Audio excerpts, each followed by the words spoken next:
चलो बच्चों, let's see the question. The question says that when a strong acid is neutralized by an equal volume of weak base, the resulting solution will be acidic. तो इस question में हमारा की concept है acid base reaction.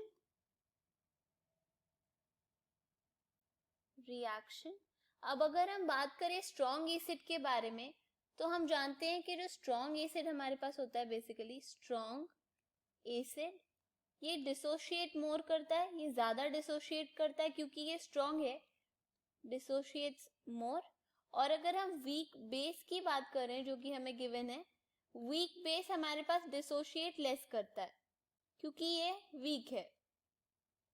अब अगर हम बात करें तो हम कह सकते हैं कि जो वीक बेस होगा, weak base will not be able to neutralize the strong acid completely.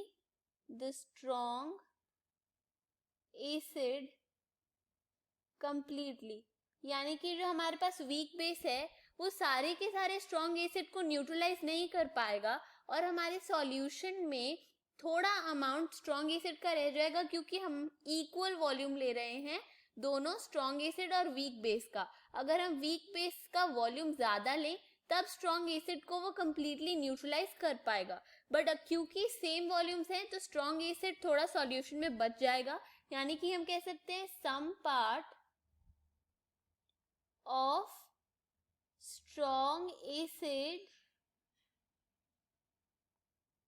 will remain in the solution, will remain in solution. Hence हम कह सकते हैं क्योंकि सॉल्यूशन में एसिड का कुछ पार्ट रह गया, therefore the solution acidic हो जाएगा. The solution will be acidic.